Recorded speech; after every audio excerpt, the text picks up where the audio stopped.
Eu sou o Thiago Orsetti e você está assistindo mais um episódio do podcast Muretas. Hoje temos aqui conosco Solange Almeida, do Colégio Porto Santista, Simoni Prado, psicóloga, e Olga Saad, coordenadora da CNA Boqueirão. Sejam muito bem-vindas, obrigado pela presença de vocês. E a pauta de hoje, vamos falar de educação e a busca pela criação de ambientes educacionais mais saudáveis e eficazes. Solange, a gente estava falando aqui das ações que o Colégio Porto Santista tem tomado para tornar o ambiente educacional um local mais agradável, a gente ter uma produtividade maior dos alunos, né? Você comentava comigo aqui o trabalho que foi feito com a coordenação da escola, professores e os pais dos alunos. Fala um pouquinho para a gente como foi desenvolvido esse trabalho. Falo sim, Thiago. Bom dia a todos. Na verdade, a gente vem trabalhando socioemocional já desde o começo do ano como um desafio, né? Porque a gente sabe que depois da pandemia, retirar as crianças do ambiente, do convívio, trazer para frente de uma tela foi muito difícil. A gente conseguiu ir vencendo essas etapas e hoje vem a etapa de tirar as crianças das telas. Então, veio um novo desafio, né, com isso. A gente está fazendo um trabalho socioemocional, fizemos esse trabalho com conclusão no primeiro semestre, que foi mais para eles entenderem que teriam que sair de frente da tela durante os horários de aula, e agora a gente vem trazendo um outro trabalho, que foi reunir os professores, os coordenadores, os gestores em gerais, trabalhar isso com eles e levar isso para dentro da sala de aula. Muitas etapas são feitas, inclusive uma vez por semana, no pátio, com dinâmicas onde eles debatem. Muitas vezes, quando essas dinâmicas terminam, eles até pedem para conversar particularmente com o psicólogo ou com o gestor mesmo que faz esse atendimento, que está preparado, que é uma psicopedagoga. E tem sido um trabalho bem interessante. Deixa eu ver se eu entendi. Então, existe vocês conseguiram com esse trabalho perceber uma demanda.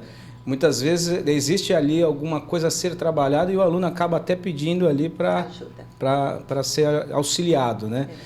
Simoni, você estava conversando comigo aqui nos bastidores a respeito do seu trabalho como psicóloga do segmento educacional, né? A sua expertise que você teve na sua atuação com escolas, coordenação de escolas, e isso do meio público, que é um grande desafio. Fala um pouquinho para nós desse seu trabalho. Isso, tudo bom, Thiago? Eu trabalhei 17 anos, né, na educação, então eu tenho experiência como educadora, também tenho experiência como psicóloga educacional. E na rede pública os desafios são um pouco diferentes, né? Porém, existem partes em comum, né? Então, como a Solange falou, essa parte dos adolescentes estarem muito inseridos na tecnologia hoje em dia é algo que está trazendo muito sofrimento, né? O ambiente educacional, ele tem que ter uma estrutura pensada no socioemocional para que a gente tenha, né, que preservar a saúde mental não só das crianças e adolescentes, mas também dos educadores, né, dos gestores. Então, a gente tem que cuidar também de quem cuida, né, além do cuidado direto e da aprendizagem que acontece na escola. A Solange estava falando de como é difícil hoje a captar profissionais da educação e da sensibilidade que vocês têm que ter no sentido de encontrar alguém preparado para suportar a carga emocional que é hoje estar diante de uma sala de aula com N alunos, né? E as demandas que a educação, né, que o serviço educacional exige, né, desse profissional e a carga, né, que ele tem que suportar. Olga, fala um pouquinho para nós como é que é esse teu trabalho, já falando da rede particular e do ensino de idiomas. Você encontra esses desafios? Como é que é o aluno ali? A gente falava, tem aluno que está ali porque está obrigado, né? Aí você falou também da questão da importância que alguns alunos já, mesmo jovens, encontro no desenvolvimento de uma outra língua. Fala um pouquinho para a gente. Com certeza, bom dia. Então, nós temos a ideia de que a noção de pertencimento faz com que o aluno esteja mais engajado, mais interessado no idioma e o desempenho dele melhore. Então, nós sempre abordamos desde esse lado. Fazemos dinâmicas onde o aluno se sinta parte da escola, seja um segundo lar, certo? Então, seja por eventos como o Halloween, que está se aproximando, festas, feiras culturais, coisas que eles possam trabalhar o idioma, mas de uma forma mais, assim, pessoal, que eles possam deixar sua marca também. E isso faz com que o engajamento e o interesse cresça muito, muito mesmo. E que eles entendam que o inglês é uma parte da vida deles também, não é só uma obrigação que o pai ou a mãe pediu. Agora, sobre a questão dos profissionais, nós sempre estamos fazendo treinamentos pedagógicos, temos reuniões mensais, individualmente, com cada professor, para analisar aluno por aluno, o que está acontecendo, o que aluno precisa de mais atenção ou tem mais dificuldade em certas questões. Eu sento com cada um deles. E também, mensalmente, temos uma reunião entre todos. E é mais assim como nós chamamos um brainstorming, certo? É uma chuva de ideias. Não é só uma pessoa falando e o resto escutando. Tentamos que todas as vozes sejam ouvidas, porque todos os professores têm diferentes backgrounds, diferentes contextos, diferentes experiências. Então, sempre é importante, eu acredito, ouvir todo mundo e que todo mundo possa participar. Legal. Eu queria fazer uma pergunta para a Solange. Solange, você tem 30 anos de atuação no segmento educacional, né? Sim. Você comentou que vem de família isso, né? De 30 anos para cá, o quanto mudou? Porque eu sou de 77. Eu tinha uma visão do professor, o líder, né? E hoje eu vejo o papel do professor como alguém inserido e apoiando, né? Não sei, mudou muito, né? O que você viu nesses 30 anos de atuação, como era e como está hoje? Nossa, a diferença é muito, é imensa. Você sente até no lidar com o profissional. Hoje o profissional, o bom profissional, ele fica na casa, ele está na casa, ele quer evoluir, ele busca ajuda, ele acompanha isso que ela falou sobre treinamento, reuniões. O profissional do passado, ele debatia um pouco mais com você, ele resistia mais. Hoje ele sente que ele precisa daquela liderança, aquela união. E isso é muito importante. E as diferenças que era do papel para o digital, até para mim eu tenho uma certa dificuldade, né? Você falou da época de você... eu sou da época do mimeógrafo. Eu também, então, eu sou de 63. Antes de ter a escola, eu trabalhei em banco, eu passava aplicação no Telex. Então, tem gente que nem sabe o que é isso. Então, assim, foi uma certa dificuldade introduzir o computador dentro da escola, sair do mimeógrafo, como você está falando, entrar para a máquina de escrever, né? Da mecânica, a elétrica. Aí depois você foi para o teclado, hoje é por touch. Então, assim, são várias dificuldades e aprendizagens. Eu acho que aí você estava conversando com vocês aqui, que hoje a parte digital, eu tenho 2 pessoas que fazem isso para mim e o meu filho que gerencia, porque eu tenho uma certa dificuldade. Você chega num limite que a minha parte é pessoal. Eu gosto de lidar com isso. Isso nunca vai ser substituído, por mais que tenha inteligência artificial. Então, é isso, que eu acho que é a parte que a Simone também atua muito, né? É o pessoal. O contato humano é imprescindível. É isso aí. Simone, nos teus 17 anos de atuação como psicóloga educacional, o que você viu de diferença? Como é que era no início e como é que ficou até você... Porque agora você migrou para a carreira de psicóloga clínica, isso, né? Agora estou como psicóloga clínica. Quando era psicóloga educacional, quando você começou e quando você deixou esse segmento, o que você viu de diferença no contato com os profissionais, com os alunos? O que mudou nesse meio tempo? Bom, eu comecei, né, há minha atuação como educadora. Então, eu comecei em outro papel, né? Então, bem no chão da escola, mesmo com contato direto com os alunos. Então, eu estava nessa combativa, né, dentro da sala de aula. E houve muita mudança, né? Antigamente, até como aluna, né, eu percebi o professor como alguém que conduzia toda a aprendizagem, né? Então, ele estava ali para replicar a aprendizagem, para conduzir esse caminho. Hoje em dia, o professor, o educador, ele é mais visto como parceiro, né?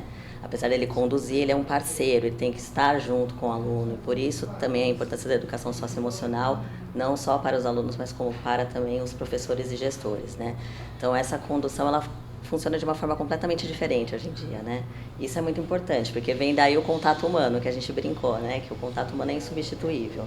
Não tem IA, não tem tecnologia que substitui esse contato, que é onde acontece o vínculo, né? E do vínculo vem a confiança, vem todo o processo de segurança para que você aprenda algo. Eu lembro que quando eu estudava, tinha matérias que eu tinha horror, né? Como é comum, a gente tem afinidade com uma ou outra matéria, mas haviam professores que brilhavam naquela matéria que eu não tinha afinidade, e eles faziam com que a gente passasse a gostar da matéria e despertava dentro de nós um interesse por algo que a princípio não era interessante, né? Como o poder dessa sensibilidade do profissional da educação, ela faz com que você tenha interesse por algo que talvez não seja a um primeiro momento algo que te desperte, né? O que você vê você vê dessa forma, Olga?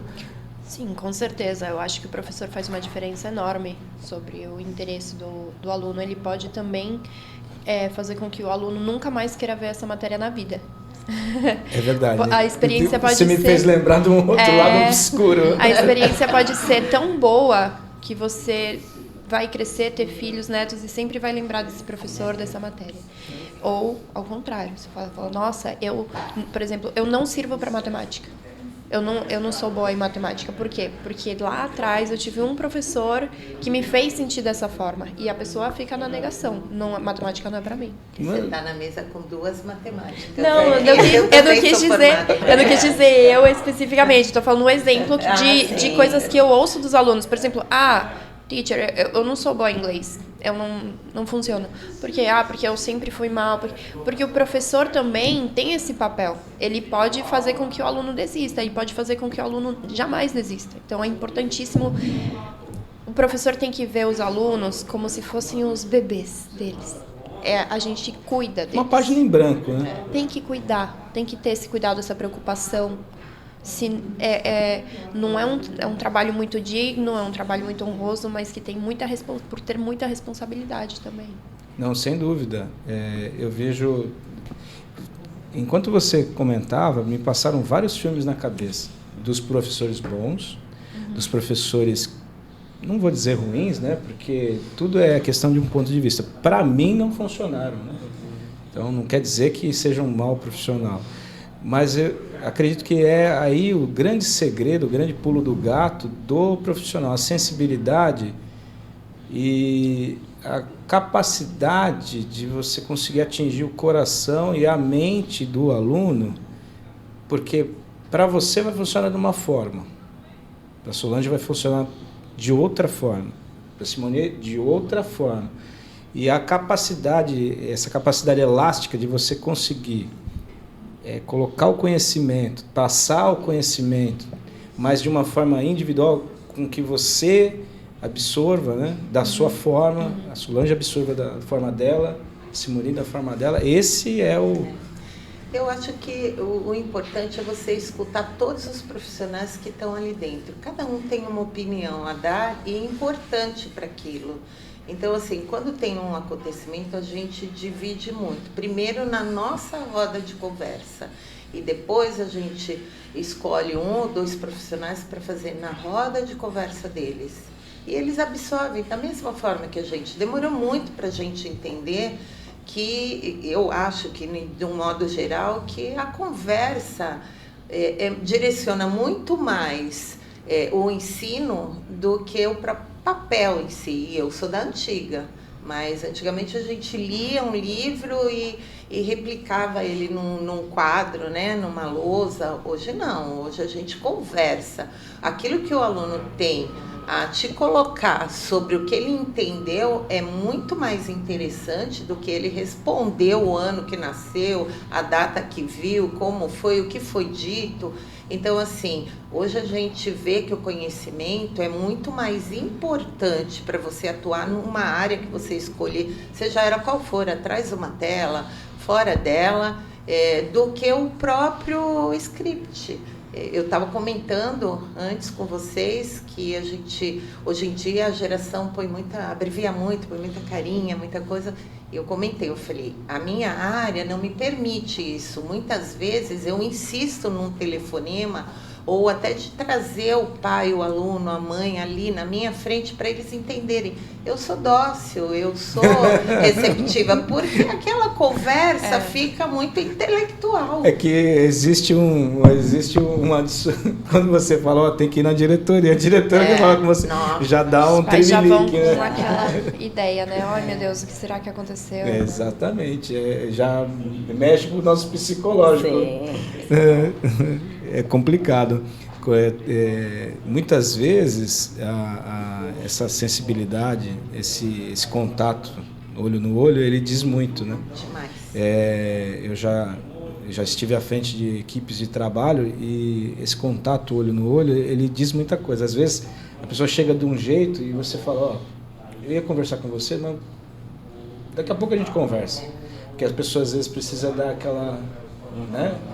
Simone, fala um pouco para a gente como a gente lida, como é o preparo, como a gente deve abordar situações assim de tensão, qual seria a melhor forma de, seja no ambiente educacional, numa sala de aula, a gente conseguir extrair o melhor de uma situação que você tem que mediar uma tensão, uma situação crítica. Me dá uma letra pra gente aí, para quem está nos assistindo. O que fazer? Tá. Bom, no ambiente escolar existe muito conflito diário, basicamente, e a gente preza sempre por uma comunicação não violenta, né? Que é uma premissa hoje em dia, e a gente tem que tentar se comunicar com o outro de uma forma não violenta e sempre expondo, né, o que faz a gente sentir, não numa prática de acusar o outro, né? É muito comum na comunicação você chegar, né, falar para você, pô, Thiago, você fez isso e eu me sinto de tal jeito, né? Então, primeiro eu te acuso, né, e depois eu falo o que acontece comigo. Então, o que seria o ideal é a gente sempre colocar como a gente se sente, né, de início, olha, sinto, né, me senti atacada, inverter, me sinto atacada, né, para que você também tenha um espaço de resposta tranquilo, né? Então, quando a gente ataca alguém, é muito normal a pessoa contra-atacar, né? Então, quando a gente expõe primeiro o nosso emocional, se tornando vulnerável, a vulnerabilidade é algo que é fundamental e que a gente evita, né, como ser humano, o tempo inteiro não se mostrar vulnerável. Então, a vulnerabilidade é justamente o que cria o vínculo humano, né? Então, a gente cria vínculo, cria amizade, cria uma relação profissional através da vulnerabilidade. Então, por isso que é tão importante a gente se mostrar vulnerável, né, pela comunicação não violenta e dar esse espaço para o outro também perceber o que ele faz, causa em você, né, e como mudar esse comportamento. Então, isso é certa vez eu ouvi a necessidade da validação do sentimento do outro, para que ele também se sinta compreendido e dessa forma a cabeça dele abra um espaço para o diálogo.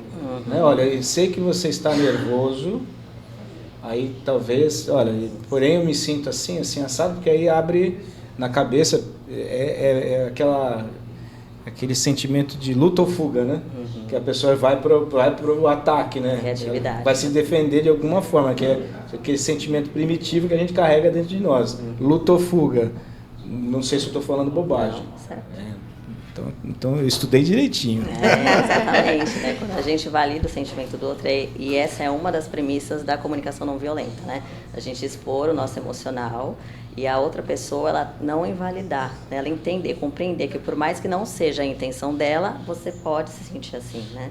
Então, mesmo que eu não tenha intenção de te ferir, você pode se sentir ferido, né? Eu posso me desculpar, posso abrir esse espaço para diálogo, e a comunicação, ela é muito importante. Então, seja no ambiente educacional, com crianças, adolescentes, adultos, né? Em qualquer ambiente, qualquer relação, a comunicação é a base. Estávamos falando aqui de comunicação, aí eu vou para a língua estrangeira. Quais são os desafios hoje? Mudou muita coisa falando do ensino da língua estrangeira em termos de inserção? O que mudou? Como mudou? Hoje você vê isso, a necessidade de você ter um ensino da língua estrangeira, seja o espanhol ou o inglês, de uma outra forma, diferente do que era anteriormente? Sim. Bom, no ensino do idioma sempre tem diferentes abordagens, né? Como diferentes metodologias, crenças. A nossa abordagem é imersiva. Nós acreditamos que quanto mais imerso o aluno está no idioma, quanto mais ele interage com o idioma dentro e fora de sala, mais chances ele tem de se desenvolver. Eu falo por experiência, eu vim aqui para o Brasil, não falava português e eu aprendi, como dizem aqui, na marra. Isso é uma coisa que ajuda muito. Se você fica só no texto, só no livro e estuda 2 horas e depois vai para casa e nunca mais esquece do idioma, esquece do inglês, não vai ter o mesmo resultado, certo? Então, eu acho que o que está mudando mais é essa noção de que estar imerso no idioma é importante. E os alunos, às vezes, mostram uma resistência porque tem que sentir uma afinidade com a cultura, né? Eu assisto séries em inglês, assisto filme em inglês porque eu gosto, porque eu tenho esse interesse. Você já está imerso, você já está aí dentro. Mas se você não gosta, aí que está o desafio. Você tem que se encontrar no idioma. Eu vou fazer uma pergunta para as 3, tá? Sim. Não sei se eu estou fazendo certo ou se eu estou fazendo errado. Meu filho tem 12, fez 12 agora. Mas eu sempre falei para ele, olha, você quer aprender inglês? Assista os vídeos do YouTube em inglês. Sim, com certeza. Para ele ir ouvindo o som e captando o som. E por assimilação, né? A ação está ocorrendo na tela, ele está ouvindo o som e ele... É a necessidade de se comunicar. Eu falo assim, se você morasse nos Estados Unidos, como você faria? Tem que comprar pão, tem que instalar a internet, tem que fazer coisas. Eu aprendi inglês jogando videogame. Porque na época não tinha nada traduzido, aí eu pegava o que é isso aqui? E eu fiz o meu filho jogar online, um joguinho infantil, e você jogava com pessoas de todo mundo. Entrava lá num chat, aí você jogava cooperativo, né? Ele aqui, aí a gente já pegou gente do México, já pegou gente da Inglaterra, Reino Unido, Canadá. Aí eu com ele, né, ele jogando, aí abria o chat, a pessoa falava, vamos fazer tal, porque é cooperativo, então tem que pular, um segura de um lado. Aí a gente brincava assim. Aí, o que ele tá falando? Dê aí. Não sei o que. Então ele tá pedindo para você puxar a corda do outro lado. A grande maioria, o videogame ajuda muito. Quando eu era criança, adolescente, os nossos pais evitavam. Não, videogame não pode.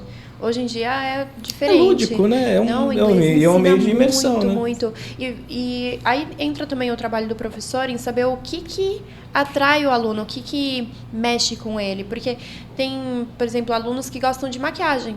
Tá bom, vamos assistir vídeo de maquiagem em inglês. Eu gosto de videogame, o que for. Tem que encontrar você no idioma, não tem que ser algo maçante, algo chato, porque aí já tá a parte de estudar gramática. Eu tava fazendo uma lição com meu filho e ele é super agitado. E ele não fica. É o que você mesmo comentou, Olga, há pouco tempo atrás, a questão do livro. Aí eu abri a assistente virtual e eu falei, fala sobre tal coisa. Mas na hora, ele ligou ali o radar e ficou assim. Aí ele tomou um interesse, aquilo que a gente falava há pouco. A sensibilidade de você saber como atrair a atenção, travar e fazer com que algo maçante se torne interessante. No momento que eu falei a língua dele, ou seja, pedindo auxílio para assistência virtual, sim. Aí a gente conseguiu fazer a lição, a minha esposa chegou e falou assim, tá tão quieto aqui, o que está acontecendo? Eu acho que a internet, para as crianças e os adolescentes, sempre acompanhada, como você o tempo todo está falando, eu estava lá, ela veio para somar. ela é interessante, porque faz parte da geração. O que atormenta um pouco nós educadores é a internet solitária. É muito preocupante. A gente está o tempo todo alertando, cuidado, fiquem atentos, porque a gente não sabe o que vem dali, né? Mas sempre acompanhada, ela só veio para somar. Eu senti essa necessidade, porque como você tem de tudo lá, né? Tudo. É importantíssimo que a gente monitore as nossas crianças, né? Nós estamos chegando no final do programa, vou pedir as considerações finais de todas vocês. Simone, começando por você, muito obrigado pela sua presença. Quais são as suas considerações finais? Como é que você vê o nosso bate-papo de hoje e como é que os nossos telespectadores é muito antigo, né? Como é que o pessoal está nos assistindo? Agora não tem jeito. Eu já falei antes que era de 77, já está na cara. Como é que a gente encontra você como profissional? Deixa o seu recado. Sim. Bom, vocês podem me encontrar em redes sociais, né, como Instagram, pelo @psi, de psicóloga.Simoni Prado. Simoni como a Simone do Balão Mágico com Y no final. Mas você tá deixando a idade também. A idade também, né? Muita Tem gente que não conhece a referência. Sim, e também pode me achar pelo WhatsApp, né, pelo telefone 988-228930. Bacana demais. Olga, por favor, suas considerações finais. Só agradecer pelo convite, por estar aqui. Este programa eu já tinha ouvido antes, é muito legal. E também, se quiserem encontrar mais educação de inglês interativa, imersiva, muito divertida também. Temos no CNA Boqueirão, que está na Conselheiro Nébias, 614. A Olga é a coordenadora dessa unidade. Muito obrigado pela sua presença. Vamos lá, Solange. Vamos, então. Prazer estar aqui com vocês. Para quem começou tão nervosa, né? Me senti super acolhida, foi muito bom. Obrigado. Comigo também. Vocês podem entrar em contato através do Colégio Porto Santista. Eu vou ler aqui, tá? Minha colinha.